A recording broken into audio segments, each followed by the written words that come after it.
You guys, I have my cardigan on and we are talking about the fact that Taylor Swift is seemingly calling out Charli XCX on her new album. Fans are speculating that one of the songs is about her. Plus, we're going to talk about all the other reactions that have come from this release.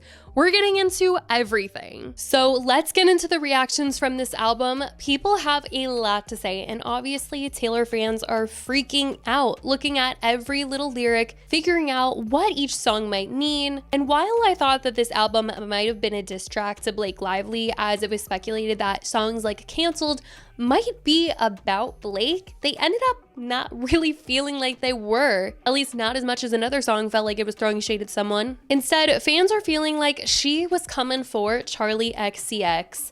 And if you're like, what kind of beef could these two possibly have, then buckle up. While neither artist has confirmed anything directly, obviously, fans are convinced that there's some subtle shade being thrown, especially after Charli dropped her album Brat.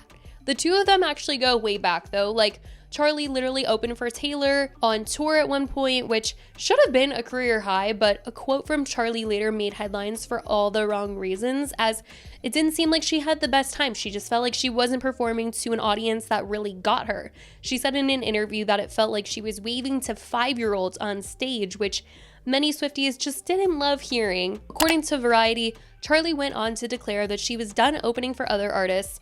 I need to just own my own effing finally. Now, she did say that she was grateful to Taylor, and she later clarified that she was just describing the differences in their audiences, but that comment definitely planted seeds of tension in the fandom. Fast forward to 2024, Charli releases Brat, and one track in particular, Sympathy is a Knife, had fans clutching their pearls. The lyrics talk about insecurity and comparing oneself to another woman, and people quickly assumed it was Taylor. The lyrics were, I don't want to share this space. I don't want to force a smile. This one girl taps my insecurities. Don't know if it's real or if I'm spiraling. One voice tells me that they laugh. George says, I'm just paranoid. Says, he just don't see it. He's so naive. I'm embarrassed to have it, but need the sympathy. Wild voice tearing me apart. I'm so apprehensive now. Don't want to see her backstage at my boyfriend's show. Fingers crossed behind my back. I hope they break up quick, because I couldn't even be her if I tried. I'm on the other side. I feel all these feelings I can't control. Oh no, don't know why. All this sympathy is just a knife. Why I can't even grit my teeth and lie. I feel all these feelings I can't control. Oh no. So these lyrics were just fueling this theory that, you know, Charli's husband is George from the 1975, and Taylor had a very public situationship with Maddie Healy, who was obviously in the 1975. So fans started connecting dots about this being the girl that Charli possibly didn't want at her boyfriend's show, and hoping that Maddie and Taylor break up soon. At least that's how some people were interpreting the lyrics. There was even more drama surrounding them when some fans were speculating that when Taylor's team suddenly pushed a UK release of her album, The Tortured Poets Department, around the same time Brat was climbing the charts in the UK, it seemed strategic to some, as if Taylor was blocking Charli from getting that #1 spot. And then, during one of Charli's shows, fans in the audience literally started chanting, Taylor is dead in Portuguese, which is just so dark. Charli shut it down immediately and told her fans that she does not want that energy at her show. She posted on IG, can the people who do this please stop? Online, at my shows. It is the opposite of what I want, and it disturbs me that anyone would think there is room for this in this community. I will not tolerate it. Now, like I said, Charli and Taylor haven't ever officially said they have beef or anything is going on between them, obviously. But because this has always been in the air, when some lyrics started coming out of what was gonna be on Taylor's next album, Life of a Showgirl, people were like, oh, that one sounds like it's gonna be about Charli. One line from the song Actually Romantic started going out before the album actually came out, and it was, I heard you call me boring Barbie when that got you brave. People reacted and said, the Actually Romantic lyrics, oh, she's popping Charli, oh my god.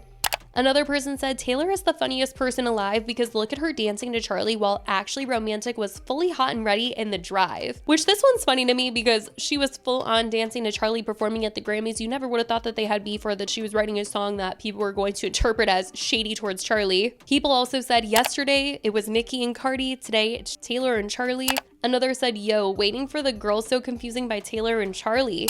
about to have the worst 24 hours online as a Taylor Charli the 1975 fan. The internet went wild interpreting it as a potential diss towards Charli, and some were feeling like the title of the track was also making it known that this was potentially about her, because Charli has a song titled Everything Is Romantic, and this song was called Actually Romantic. They also felt like this song might be about her because a comment that Maddie Healy's fiance Gabriette left on someone else's post on Instagram. Comedian Veronica Is Cool posted a video where she was joking about what Taylor's next album was going to sound like, and Gabriette commented and said, "Babe, record Actually Romantic, please," which many took as a sign that maybe she knew that Actually Romantic was about to be based on Charli. Now, once the song came out, fans were even more convinced that the song was about Charli. The lyrics were, "I heard you call me boring Barbie when that got you brave. High five my ex, then you said you're glad he ghosted me. Wrote me a song saying it makes you sick to see my face. Some people might be offended, but it's actually sweet. All the time you've spent on me, it's honestly wild. All the effort you've put in, it's actually romantic. I really got to hand it to you. No man has ever loved me like you do. I hadn't thought of you in a long time, but you keep sending me funny Valentines. And I know you think it comes off vicious, but it's precious, adorable, like a toy chihuahua barking at me from a tiny purse. That's how much it hurts. How many times has your boyfriend said, why are we always talking about her?" Which, I mean, it definitely did feel like it was about Charli, given that fans had interpreted Charli's song previously as wanting Taylor and Maddie to break up, and Taylor is clearly singing about someone being happy that she got ghosted by her ex, and she's singing about someone who didn't like being in her presence and that has this hate for her. It just felt like all the signs were pointing to this drama being real. But like someone said, I'm hoping for a little something in the future where they can maybe work it out on the remix, you know? There's a lot of opinions going around about this album. Okay, just finished the album. Holy shit. Literally nothing was what I expected. The Life of a Showgirl, everything I thought was gonna happen was turned on its head, with the exception of Wood. I thought that one would be horny, and it in fact was. Absolutely loved it, and listened to it about 15 more times. Y'all never let albums marinate. I swear. Once I listened to The Life of a Showgirl, I was like, I'm going to bed now. Because what I'm not going to do is go in the comment sections and be like, oh, it's horrible. I absolutely hate it. Worst album on the planet. Y'all go to bed. Like, I swear people did this for Tortured Poets. Personally, right now, off the top of my head, the first song on the album that I listened to was my favorite. It was the one that I was the most excited to listen to back. The Fate of Ophelia. Hi guys, so I'm editing. Also want to give an update that Wood is also up there for me in favorite songs on this album, but I'm watching this interview where Taylor Swift is sitting down with BBC Radio 1, and they're talking about how this album is very upbeat. She's very happy right now. She's very in love. The songs are about Travis, but she notes that, you know, there's some bite in here. You know, not all of them are like that, and obviously it's not her saying like, yeah, I have a song about Charli, but definitely throwing some shade at, you know, there's a song on here that, like, she was dragged into some drama. And is that drama Charli's song? Or, like, this unspoken, like, beef that they have? The album reflects your mood, which is, I think you're probably feeling quite giddy. Yeah. I think you're feeling bright and happy and sweary, which I really liked in some of the tracks on the album. Yeah. It's big, happy pop. Yeah. And you're in love. Yeah. You are. It's kind of gross. No, it's not. It's sickeningly. No, it's No, I'm not. joking. It's not.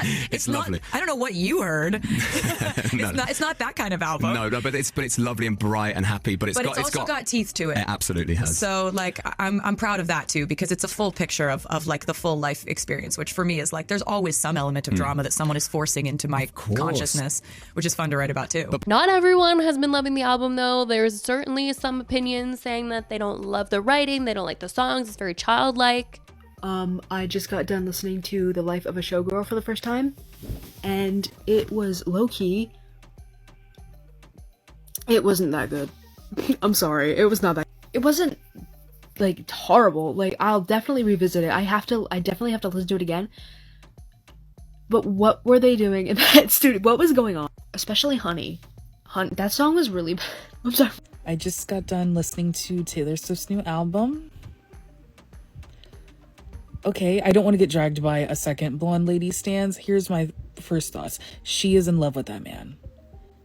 She is in love with that man. Like, y'all be like, it's PR. No. That's her man. This is like Reputation's younger sister. Okay, that's not as pretty as her older sister, no shade. Better than the last album, personally. I low-key think it's better than Midnight's as well.